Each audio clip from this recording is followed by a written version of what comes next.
Sorry, you're there. So, hello guys, welcome back to my channel. So, year-end tradition again, I am going to talk about on how much I spent on my Toyota Corolla Big Body this year. And 2022 was not good. I'm being honest. So, compared to last year, I spent 14,785 pesos. So, doesn't seem bad to some. I was also impressed. That's the only thing I spent on. Until we reach 2022, there's a lot to talk about. Apologies for the background noise. That's our washing machine going on and off. Okay, so hope you can still hear me. So, first things first. So, right when you left off last year, December 15, I did my pull down evaporator and additional freon. So, that's where it all stopped. So, where it all started this year, February 4, 2022, simple oil change, oil filter, and a full-on checkup. So, I spent around 1,898 pesos. I still use Shell Helix HX5 mineral oil, not sponsored. I change every 4,500 to 5,000 kilometers. And then a month later, March 30, 2022, I was just airing up my tires. So, suddenly, my right front tire valve just bursted. So, lucky enough, I was able to put it back and get more air in. So, that's not supposed to happen. Even the tire shop said they were impressed that I was still able to put it back. So, simple fix. It only cost 100 pesos, but it was a little bit of a hairy moment. Imagine if that happened outside, if I was traveling in the province. So, could have been a different situation altogether. So, that's one down. 2 months later, trouble-free motoring. So, May 21, 2022. This was the biggest thing I've done so far on my car. So far this year. So, what happened was, on speeds, I'm not even stepping on the clutch. I'm not on the brakes. So, just simple like 3rd, 4th, 5th gear. Or just partial throttle. My revs will suddenly slip. Like, from out of nowhere. So, I didn't know if it was a accelerator cable issue again, that I had last year, or a clutch issue. But, I didn't think it was a clutch issue because I wasn't stepping on it in the first place. Apparently, it was. So, it was a big job. They had to pull down my transmission, which was the costliest thing. That was around 4,800 pesos. I had to replace a clutch disc. There was no more marks on it. It was almost completely flat, which is a bad thing. And a pressure plate and a release bearing. That cost, in total, 9,500 pesos. May 26, after that fiasco, literally had the transmission cable issue. So what happened was my usual 1-3-5 neutral and then 2-4 reverse gear. I lost all the bottom gears. So I went back to the shop only driving with 1st, 3rd, and 5th gear. Which was a bit challenging, but not gonna lie, it was kind of fun to go there with those gears only. So I had that replaced. That cost 1,950 pesos. But as you can see from the cable, that literally snapped. And to my surprise, so that was actually the first time I changed the transmission cable of this car, which was impressive too. So a week later, June 4, 2022, I had to go back again to adjust it because yet again, I wasn't happy with my bottom gears, the 2nd, the 4th, and the reverse gear. I had a hard time engaging reverse gear, and then later on going to the shop, I lost again 2nd gear, but surprisingly 4th gear was working. I didn't pay anything in the shop there, it was all free of charge. It took them, I think, 2 or 3 more attempts to get it all right, to the point they added an additional transmission lock, aka T-lock, to the gear. So they had to remove the entire dashboard again to do so. But then again, kudos to them, they didn't charge me with anything. So a few weeks later, June 22, 2022, this was a hilarious story again. So yeah, there's a lot of problems already going on with my car up to this point. When I'm in neutral and then suddenly going to a stop, my car would just suddenly die. So I noticed already the idle was really low. I think it was only idling at 800 RPM to the usual 900 to 1000 RPM. So I went back to the shop. So they had to replace my idling up socket, idling up wiring. That cost 1,000 pesos in total. Of course, it took a while. It took like nearly 3 hours since it was an electrical issue. So we'll get back to about electricity stuff on my car later on because I wasn't having fun at this point with my car. And as well, I bought that day, I haven't replaced it yet, NGK Spark Plugs. They only cost 400 pesos. So I replaced the Spark Plugs 1 month later for the oil change. We'll get back to this. A few weeks later, July 14, 2022, I was a little bit angry with this, but I was so proud at myself at the same time because I know how to change a spare tire by myself. And yes, my right front tire went flat. And I was canvassing around for tires around here in Metro Manila. Some were quite expensive. For example, if you can see, Goodyear cost 4,156 pesos per tire. And then Yokohama's, the Blue Earth ones, 3,585 pesos. So I actually found this shop here near my house. They were actually good too. I found this new brand called Alliance. They're Indian brand, but these tires were Philippine made. So this cost 3,200 pesos per tire, which is not too bad. They're eco tires too. And knowing they were co-developed with Yokohama, I kind of trusted the brand. And I actually checked out the forums on that one. Someone has a Honda Civic EJ, I forgot, who used these tires on a track day. So it is kind of grippy for them.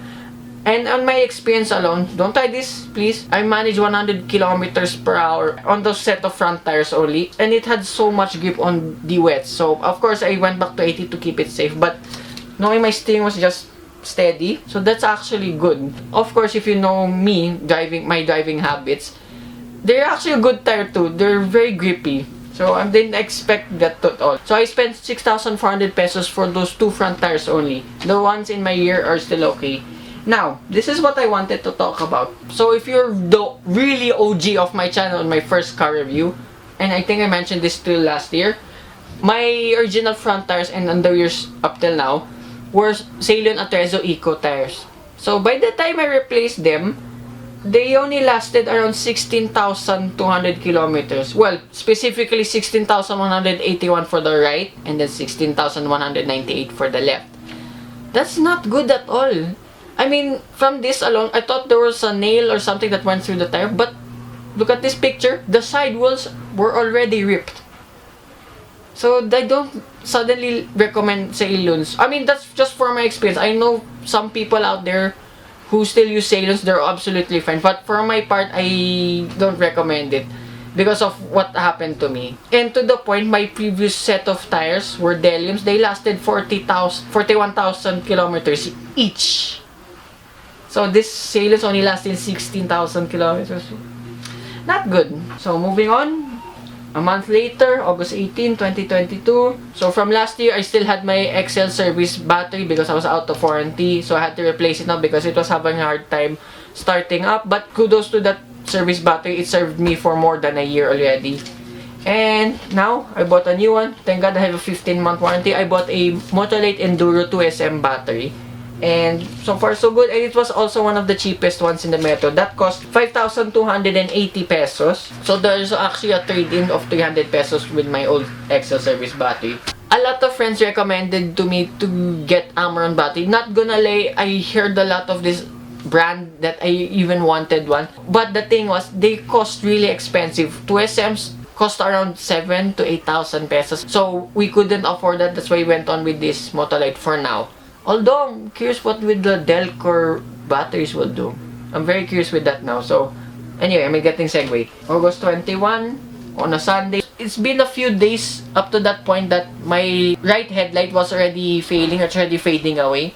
So, I waited to the longest possible minute to change it until a traffic enforcer noticed me in EDSA.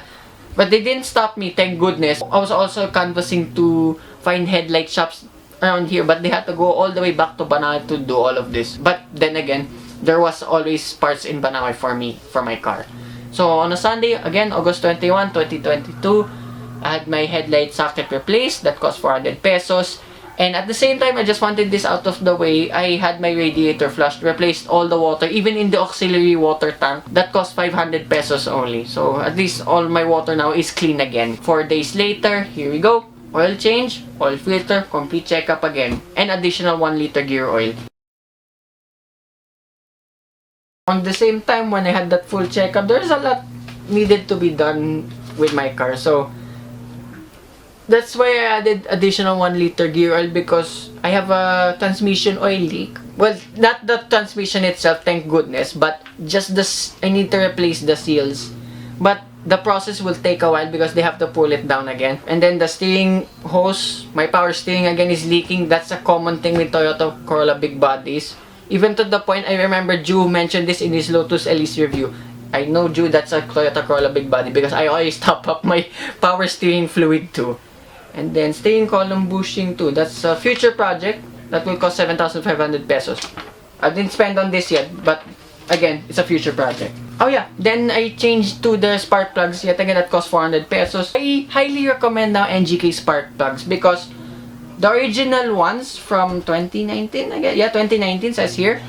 That lasted 14,087 kilometers, aka almost 5 oil changes. That's why I will recommend now NGK Spark Plugs because we had Bosch spark plugs before. We needed to change those every 2 oil changes, which is not good. And they were maybe more expensive, 130 a piece, if I recall. Oh no, this is the big one. So at this point, I already spent more than entirety of last year already. Then we get to this one, which is worse. So on the way home from Hyundai and Chang'an E. Rodriguez, shout out to Adrian1011. We did our reviews for the Hyundai Creta, Chang'an CS75, and for me, the Chang'an CS35 Plus Lux. On the way home, we noticed the aircon was just blowing hot air to our faces. So again, I thought I lost all the freon because of an O-ring again. I mean, it was part of the problem, but it was much bigger than I anticipated. So I literally had to change all of this. Discharge hose assembly, the oil itself for the aircon, the O-ring and the freon, as I mentioned again. But the problems were much more severe than usual. So my condenser has a hole in it already. So that needed to be replaced. So in total, I had to pull down the hose of that, to pull down the condenser of that. So to make matters worse, I had to pull down the evaporator, the expansion valve, and change all the filters here and there. At this point, as you can see in my face, I wanted to give up on my car because there was so much going on already. A nightmare thing already to do, just being honest. So in total, I spent on that day 10,850 pesos. Oh yeah, wait. This one took 3 days to do. And then going back to the May where I did my pull down transmission, replace the clutch, the bearings, and so on and so forth. That also took 3 days. So my car went to the shop a lot. Right when I was canvassing for parts for the aircon, my indicator stopped working. So I thought there was another catastrophic electrical failure in total with my car. Kudos to the shop, I just found them randomly. So they literally banged the fuse relay. That only cost 200 pesos for the labor. So thank God that was still working. So 2 weeks later, September 27, 2022, this was just a precaution. So I noticed my brakes were getting a little bit longer. The travel of it was getting longer than usual. So I just changed the front disc pads. That cost 1,200 pesos. The replacement labor cost 500 pesos. And just a slight less of a headache, I had adjusted the rear brakes. That cost 500 pesos too. So in total, I spent 2,200 pesos for those. And then, so 3 months of trouble-free motoring. We start now in December. So when I was hanging out with my friends shooting for the Geely M Gun and the Geely Cool Ray, I made my friends try it out. They noticed that brakes were getting longer and longer. So I had that check. So I thought it was a bearing issue. Thank God it wasn't. So actually just needed to clean that right side, just the front right, because everything else was still in good condition. So in total, I spent 750 pesos for a front right brake cleaning. But that noise was still there.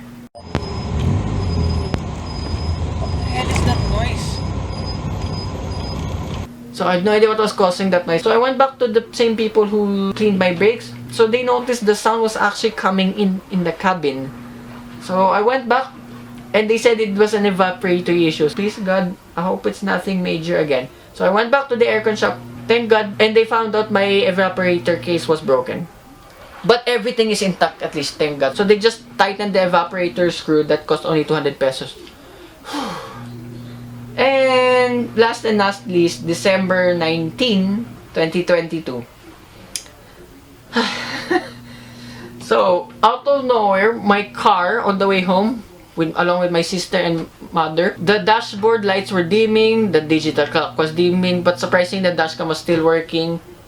And I lost my horn already at this point. So, I thought there was a fuse issue. So, I thought it was down again to the idling socket issue. The one that handles the RPM. Apparently, it wasn't. It was another major thing. It was an alternator issue. Race car. As you can see from this video, my alternator is fried to a crisp. So I had to change the alternator stator, the alternator rectifier. I couldn't keep the case though, sadly, because it might not fit in my car. But thank God there was a part for it. And the labor of it was expensive. 1,200 pesos. The stator rectifier, that cost 3,300 pesos. In total, I spent 4,500 pesos to end 2022. My car is in good nick now. But there were some moments I'm like, should I still keep this car? So if you have seen my vlog about, again with the Mitsubishi Mirage Shogun, I explained it all there in detail why I'll pick that car as a replacement for this big body. If only. So, I said a lot more this time compared to last year. So, the total spending of this year compared to last year is 47,336 pesos. But I think that's around $900. Some people say it's not bad at all. I agree. But for us, of course, it's kind of hard accumulating all that money in 1 year to spend on this car compared to last year. So yeah, that's my final video of 2022. I feel down all of a sudden. No. My car's fine. I am happy. There's a lot going on until now to the shooting. I already have stuff already until January, so that's a good plus for me. But then again, without this car, I would have not been here talking to you guys and doing car reviews just for you. Mirage, please. Yeah, so again, this is my final video of 2022. Thank you guys so much. Hope you guys like and subscribe, and I will see you with more vlogs, car reviews, and others, and random vlogs again on my channel. Bye bye.